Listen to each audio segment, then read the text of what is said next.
रश्मिरथी द्वितीय सर्ग। शीतल विरल एक कानन शोभित अधिका के ऊपर, कहीं उत्स प्रस्रवण चमकते झरते, कहीं शुभ्र निर्झर। जहाँ भूमि समतल सुंदर है, नहीं दिखते हैं पाहन, हरियाली के बीच खड़ा है विस्तृत एक उटज पावन। आस पास कुछ कटे हुए पीले धनखेत सुहाते हैं, शशक मूस गिलहरी कबूतर घूम घूम कण खाते हैं। कुछ तंद्रिल अलसित बैठे हैं, कुछ करते शिशुका लेहन, कुछ खाते शाकल्य दीखते बड़े तुष्ट सारे गोधन। हवन अग्नि बुझ चुकी, गंध से वायु अभी पर माती है, भीनी भीनी महक प्राण में मादकता पहुंचाती है। धूप धूम चर्चित लगने लगते हैं तरु के श्याम छदन कैसे, झपक रहे हों शिशु के अलसित कजरारे लोचन जैसे। बैठे हुए सुखद आतप में मृग रोमंथन करते हैं, वन के जीव विवर से बाहर हो विश्रब्ध विचरते हैं। सूख रहे चीवर रसाल को नन्ही झुकी टहनियों पर, नीचे बिखरे हुए पड़े हैं इंगुद से चिकने पत्थर। अजिन दर्भ पालाश कुमंडलु एक ओर तप के साधन, एक ओर है टंगे धनुष तूणीर तीर बरछे भीषण। चमक रहा तृण कुटी द्वार पर एक परशु आभाशाली है, लौह दंड पर जड़ित पड़ा हो मानो अर्ध अंशुमाली। श्रद्धा बढ़ती अजिन दर्भ पर, परशु देख मन डरता है, युद्ध शिविर या तपोभूमि यह समझ नहीं कुछ पड़ता है। हवन कुंड जिसका यह, उसके ही क्या है यह धनुष कठोर, जिसे मुनि की यह श्रुवा, उसी की कैसे हो सकती तलवार। आई है वीरता तपोवन में क्या पुण्य कमाने को, या संन्यास साधना में है दैहिक शक्ति जगाने को। मन ने तन का सिद्ध यंत्र अथवा शस्त्रों में पाया है, या कि वीर कोई योगी से युक्त सीखने आया है। परशु और तप ये दोनों वीरों के ही होते श्रृंगार, क्लीव न तो तप ही करता है, ना तो उठा सकता तलवार। तब से मनुज दिव्य बनता है, षड विकार से लड़ता है, तन की समर भूमि में लेकिन काम खडग ही करता है। किंतु कौन नर तपोनिष्ठ है यहाँ धनुष धरने वाला, एक साथ यज्ञाग्नि और भूमि की पूजा करने वाला, असी की पूजा करने वाला। कहता है इतिहास जगत में हुआ एक ही नर ऐसा, रण में कुटिल काल समक्रोधी तप में महासूर्य जैसा। मुख में वेद पीठ पर तर्कस, कर में कठिन कुठार विमल, शाप और शर दोनों ही थे जिस महान ऋषिकेश संबल। यह कुटीर है उसी महामुनि परशुराम बलशाली का, भृगु के परम पुनीत वंशधर व्रति वीर प्रणपाली का। हाँ हाँ वही, कर्ण की जांघों पर अपना मस्तक धरकर सोए हैं तरवर के नीचे आश्रम से किंचित हटकर। पत्तों से छन छन कर मीठी धूप माघ की आती है, पड़ती मुनि की थकी देह पर और थकान मिटाती है। कर्ण मुग्ध हो भक्ति भाव में मग्न हुआ सा जाता है, कभी जटा पर हाथ फेरता पीठ कभी सहलाता है। चढ़े नहीं चींटियां बदन पर, पड़े नहीं तृणपात कहीं, कर्ण सजग है उचट जाए गुरुवर की कच्ची नींद नहीं। वृद्ध देह तब से कृशकाया, उस पर आयुध संचालन, हाय पड़ा श्रम भार देव पर असमय यह मेरे कारण। किंतु वृद्ध होने पर भी अंगों में है क्षमता कितनी, और रात दिन मुझ पर दिखलाते रहते ममता कितनी। कहते हैं ओ वत्स पुष्ट कर भोग न तू यदि खाएगा, मेरे शिक्षण की कठोरता को कैसे सह पाएगा। अनुगामी यदि बना कहीं तो खान पान में भी मेरा, सूख जाएगा लहू बचेगा हड्डी भर ढांचा तेरा। जरा सोच कितनी कठोरता से मैं तुझे चलाता हूँ, और नहीं तो एक पाव दिन भर में रक्त जलाता हूँ। इसकी पूर्ति कहाँ से होगी बना अगर तू सन्यासी, इस प्रकार तो चबा जाएगी तुझे भूख सत्यानाशी। पत्थर सी हो मांसपेशियां, लोहे से भुजदंड अभय, नस नस में हो लहर आग की तभी जवानी पाती जय। विप्र हुआ तो क्या रखेगा रोक अभी से खाने पर, कर लेना घनघोर तपस्या वह चतुर्थ के आने पर। ब्राह्मण का है धर्म त्याग, पर क्या बालक भी त्यागी हों। जन्म साथ शिलोच्छ वृत्ति के, ही क्या वे अनुरागी हों।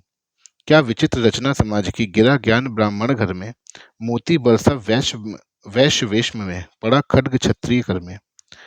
खड्ग बड़ा उद्धत होते हैं राजे, इसीलिए तो सदा बजाते रहते हैं वे लड़के बाजे।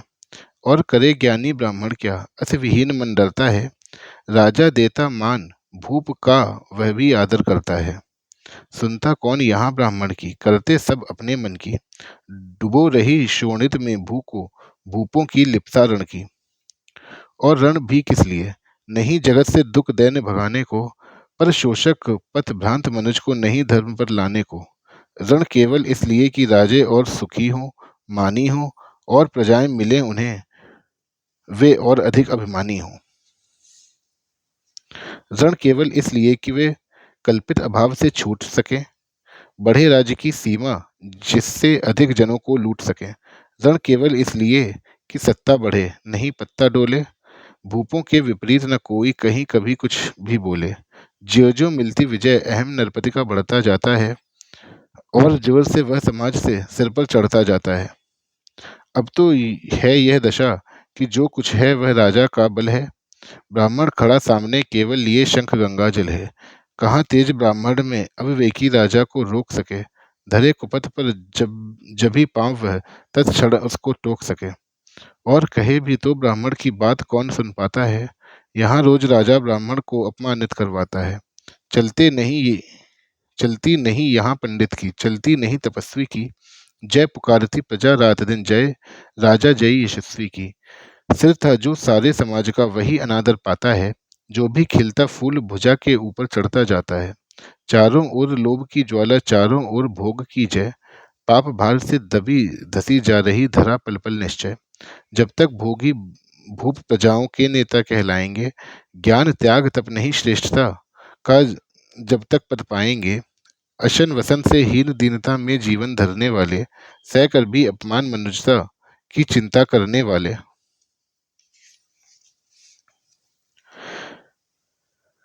कवि कोविद विज्ञान विशारद, कलाकार पंडित ज्ञानी, कनक नहीं कल्पना ज्ञान उज्ज्वल चरित के अभिमानी। इन विभूतियों को जब तक संसार नहीं पहचानेगा, राजाओं से अधिक पूज्य जब तक न इन्हें वह मानेगा, तब तक पड़ी आग में धरती इसी तरह अकुलाएगी। चाहे जो भी करे दुखों से छूट नहीं वह पाएगी। थकी जीभ समझाकर गहरी लगी ठेस अभिलाषा को, भूप समझता नहीं और कुछ, छोड़ खड्ग की भाषा को। रोक टोक से नहीं सुनेगा नृप समाज अविचारी है, ग्रीवा हर निष्ठुर कठार कुठार का यह मदांध अधिकारी है। इसीलिए तो मैं कहता हूँ, अरे ज्ञानियों खड्ग धरो, हर न सका जिसको कोई भी, भू का वह तुम त्रास करो। नित्य कहा करते हैं गुरुवर, खड्ग महाभयकारी है, इसे उठाने का जग में हर एक नहीं अधिकारी है। वही उठा सकता इसको जो कठोर हो कोमल भी, जिसमें हो धीरता वीरता और तपस्या का बल भी। वीर वही है जो कि शत्रु पर जब भी खड्ग उठाता है, मानवता के महागुणों की सत्ता भूल न जाता है। सीमित जो रख सके खड्ग को, पास उसी को आने दो, विप्र जाति के सिवा किसी को मत तलवार उठाने दो। जब जब मैं शर चाप उठाकर करतब कुछ दिखलाता हूँ, सुनकर आशीर्वाद देव का धन्य धन्य हो जाता हूँ। जियो जियो ए वत्स, तीर तुमने कैसा यह मारा है, दहक उठा वन उधर, इधर फूटी निर्झर की धारा है। मैं शंकित था ब्रह्म वीरता पर मेरे साथ मरेगी क्या, परशुराम की याद विप्र की जाति न जुगा धरेगी क्या। पाकर तुम्हें किंतु इस वन में मेरा हृदय हुआ शीतल, तुम अवश्य ढोओगे उसमें उसको, मुझ में है जो तेज अनल। जियो जियो ब्राह्मण कुमार, तुम अक्षय कीर्ति कमाओगे, एक बार तुम भी धरती को निक्षत्रिय कर जाओगे। निश्चय तुम ब्राह्मण कुमार हो कवच और कुंडल धारी, तब कर सकते हो और पिता माता इसके किसके इतने भारी। किंतु हाय ब्राह्मण कुमार, सुन प्राण कांपने लगते हैं, मन उठता धिक्कार, हृदय में भाव ग्लानि के जगते हैं। गुरु का प्रेम किसी को भी क्या ऐसे कभी खला होगा, और शिष्य ने कभी किसी गुरु को इस तरह छला होगा। पर मेरा क्या दोष, हाय मैं और दूसरा क्या करता, पी सारा अपमान द्रोण के मैं कैसे पैरों पड़ता, और पांव पड़ने से भी क्या गूढ़ ज्ञान सिखलाते वे, एक लव्य सा नहीं अंगूठा क्या मेरा कटवाते वे। हाय कर्ण तू क्यों जन्मा था, जन्मा तो क्यों वीर हुआ, कवच और कुंडल भूषित भी तेरा अधम शरीर हुआ। धस जाए वह देश अतल में, गुण की जहाँ नहीं पहचान, जाति गोत्र के बल से ही आदर पाते हैं जहाँ सुजान। नहीं पूछता है कोई तुम व्रति वीर या दानी हो, सभी पूछते मात्र यही तुम किस कुल के अभिमानी हो। मगर मनुष्य क्या करे, जन्म लेना तो उसके हाथ नहीं, चुनना जाति और कुल अपने बस की तो है बात नहीं। मैं कहता हूँ, अगर विधाता नर को मुट्ठी में भरकर कहीं छींट दे ब्रह्मलोक से ही नीचे भूमंडल पर, तो भी विविध जातियों में ही मनुज यहाँ आ सकता है। नीचे हैं क्यारियां बनी तो बीज कहाँ जा सकता है। कौन जन्म लेता किस कुल में, आकस्मिक ही है यह बात। छोटे कुल पर किंतु यहाँ होते तब भी कितने आघात। हाय जाति छोटी है तो फिर सभी हमारे गुण छोटे। जाति बड़ी तो बड़े बनेवे रहे लाख चाहे खोटे। गुर के लिए कर्ण चिंतन में था जब मग्न अचल बैठा, तभी एक विषकीट कहीं से आसन के नीचे बैठा। वज्र दंष्ट वह लगा कर्ण के उर को कुतर कुतर खाने, और बनाकर छिद्र मांस में मंद मंद भीतर जाने। कर्ण विकल हो उठा दुष्ट भौरे पर हाथ धरे कैसे, बिना हिलाए अंग कीट को किस तरह पकड़े कैसे। पर भीतर उस धसे कीट तक हाथ नहीं जा सकता था। बिना उठाए पांव शत्रु को कर्ण नहीं पा सकता था। किंतु पांव के हिलते ही गुरुवर की नींद उचट जाती। सहम गई यह सोच कर्ण की भक्तिपूर्ण विवल छाती। सोचा उसने, अतः कीट यह पिए रक्त पीने दूंगा। गुरु की कच्ची नींद तोड़ने का पर पाप नहीं लूंगा। बैठा रहा अचल आसन से कर्ण बहुत मन को मारे। आह निकाले बिना शिलासी सहनशीलता को धारे। किंतु लहू की गर्म धार जो सहसा आन लगी तन में, परशुराम जग पड़े रक्त को देख हुए विस्मित मन में। कर्ण झपट कर उठा इंगितों में गुरु से आज्ञा लेकर, बाहर किया कीट को उसने छत में से उंगली देकर। परशुराम बोले, शिव शिव तूने यह की मूर्खता बड़ी। सहता रहा अचल जाने कब से ऐसी वेदना कड़ी। तनिष लजाकर कहा कर्ण ने, नहीं अधिक पीड़ा मुझको। महाराज क्या कर सकता है यह छोटा कीड़ा मुझको। मैंने सोचा हिला डुला तो वृथा आप जग जाएंगे। क्षण भर को विश्राम मिला जो नाहक उसे गंवाएंगे। निश्चल बैठा रहा सोच कर, यह कीट स्वयं उड़ जाएगा। छोटा सा यह जीव मुझे कितनी पीड़ा पहुंचाएगा। पर यह तो भीतर धंसता ही गया, मुझे हैरान किया। लज्जित हूँ इसलिए कि सब कुछ स्वयं आपने देख लिया। परशुराम गंभीर हो गए, सोच न जाने क्या मन में। फिर सहसा क्रोधाग्नि भयानक भभक उठी उनके तन में। दांत पीस आंखें तरेर कर बोले, कौन छली है तू। ब्राह्मण है या और किसी अभिजन का पुत्र बलि है तू। सहनशीलता को अपनाकर ब्राह्मण कभी न जीता है। किसी लक्ष्य के लिए नहीं अपमान हलाहल पीता है। सह सकता जो कठिन वेदना, पी सकता अपमान वही। बुद्धि चलाती जिसे तेज का कर सकता बलिदान वही। तेज पुंज ब्राह्मण तिल तिल कर तले, जले ये नहीं यह हो सकता। किसी दशा में भी स्वभाव अपना वह कैसे खो सकता। कसक भोगता हुआ विप्र निश्चल कैसे रह सकता है। इस प्रकार की चुभन वेदना क्षत्रिय ही सह सकता है। तू अवश्य क्षत्रिय है पापी, बता न तो फल पाएगा। परशुराम के कठिन शाप से अभी भस्म हो जाएगा। क्षमा क्षमा हे देव दया में गिरा कर्ण गुरु के पद पर। मुख विवर्ण हो गया, अंग कांपने लगे भय से थर थर। सूत पुत्र में शूद्र कर्ण हूँ, करुणा का अभिलाषी हूँ। जो भी हूँ पर देव आपका अनुचर अंतेवासी हूँ। छली नहीं मैं हाय, किंतु छल का ही तो यह काम हुआ। आया था विद्या संचय को, किंतु व्यर्थ बदनाम हुआ। बड़ा लोभ था बनु शिष्य में कार्तवीर्य के जेता का। तपोदीप्त शूरमा विश्व के नूतन धर्म प्रणेता का। पर शंका थी मुझे, सत्य का अगर पता पा जाएंगे, महाराज मुझ सूत पुत्र को कुछ भी नहीं सिखाएंगे। बता सका मैं नहीं इसी से प्रभु, जाति अपनी छोटी। करें देव विश्वास भावना और न थी कोई खोटी। पर इतने से भी लज्जा में हाय गड़ा सा जाता हूँ। मारे बिना हृदय में अपने आप मरा सा जाता हूँ। छल से पाना मान जगत में किल्विश है, मल ही तो है। ऊंचा बना आपके आगे सचमुच यह छल ही तो है। पाता था सम्मान आज तक दानी व्रती बली होकर। अब जाऊंगा कहाँ स्वयं गुरु के सामने छली होकर। करें भस्म ही देव मुझे सम्मुख है मस्तक नत मेरा। एक कसक रह गई नहीं पूरा जीवन का व्रत मेरा। गुरु की कृपा शाप से जलकर अभी भस्म हो जाऊंगा। पर मदांध अर्जुन का मस्तक देव कहाँ मैं पाऊंगा।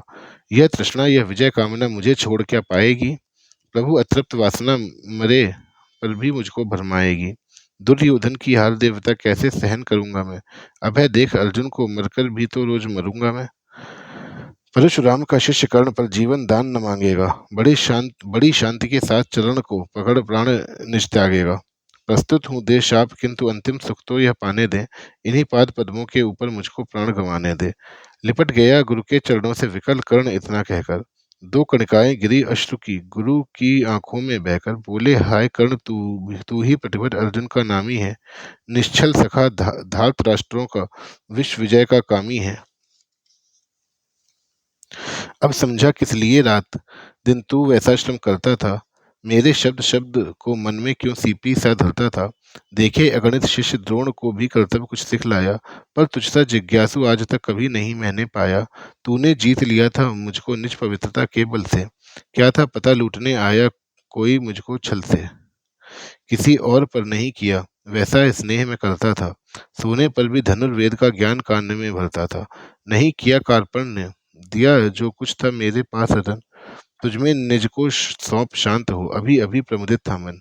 पापी बोल अभी भी मुख से, तू न सूत चालक है, परशुराम का शिष्य विक्रमी प्रिय विप्रवंश का बालक है।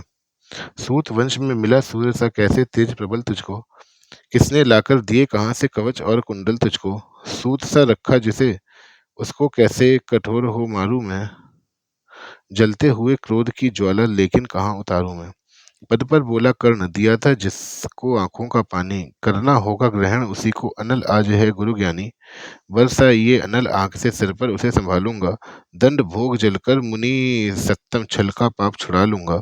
परशुराम ने कहा, कर्ण तू वेद नहीं मुझको ऐसे, मुझे तुझे पता क्या सता रहा मुझको असमंजस कैसे।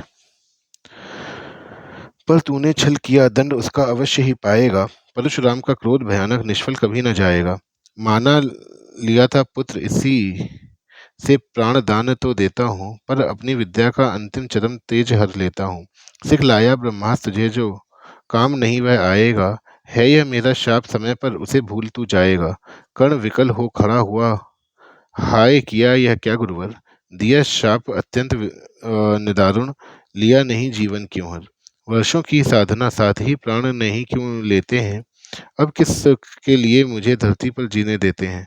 परशुराम ने कहा, कर्ण यह शाप अटल है सहन करो, जो कुछ मैंने कहा उसे सिर पर ले सादर वहन करो। इस महेंद्र गिरी पर तुमने कुछ थोड़ा नहीं कमाया है, मेरे संचित निखिल ज्ञान मेरा संचित निखिल ज्ञान तूने मुझसे ही पाया है। रहा नहीं ब्रह्मास्त्र एक, इससे क्या आता जाता है, एक शस्त्र बल से न वीर कोई सब दिन कहलाता है। नई कला नूतन रचनाएं, नई सूझ नूतन साधन, नए भाव नूतन उमंग से वीर बने रहते नूतन। तुम तो स्वयं दीप्त पौरुष हो कवच और कुंडल धारी, इनके रहते तुम्हें जीत पाएगा कौन सुभट भारी। अच्छा लो वर भी कि विश्व में तुम महान कहलाओगे, भारत का इतिहास कीर्ति से और धवल कर जाओगे।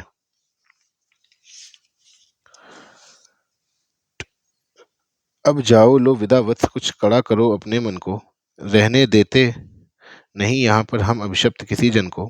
हाय छीनना पड़ा मुझी को दिया हुआ अपना ही धन, सोच सोच कर यह बहुत विकल हो रहा नहीं जाने क्यों मन। व्रत का पर निर्वाह कभी ऐसे ही करना होता है, इस कर से जो दिया उसे उस कर से हरना होता है। अब जाओ तुम कर्ण कृपा करके मुझको निस्संग करो, देखो मत यूं सजल दृष्टि से व्रत मेरा मत भंग करो। आह! बुद्धि कहती कि ठीक था जो कुछ किया, परंतु हृदय मुझसे कर विद्रोह, तुम्हारी मना रहा जाने क्यों जय। अनायास गुणशील तुम्हारे मन में उगते आते हैं, भीतर किसी अश्रु गंगा में मुझे बोल नहलाते हैं। जाओ जाओ कर्ण मुझे बिल्कुल असंग हो जाने दो, बैठ किसी एकांत कुंज में मन को स्वस्थ बनाने दो। वह तुम्हें निराश देखकर छाती कहीं न फट जाए, फिर फिरा न लूं अभिशाप, पिघल कर वाणी नहीं उलट जाए। इस प्रकार कह परशुराम ने फिरा लिया आनन अपना, जहाँ मिला था वहीं कर्ण का बिखर गया प्यारा सपना। छूकर उनका चरण कर्ण ने अर्घ अश्रु का दान किया, और उन्हें जी भर निहार कर मंद मंद प्रस्थान किया। परशुराम के चरण की धूल लेकर, उन्हें अपने हृदय की भक्ति देकर, निराशा से विकल टूटा हुआ सा, किसी गिरी श्रृंग से छूटा हुआ सा, चला खोया हुआ सा कर्ण मन में, कि जैसे चांद चलता हो गहन में।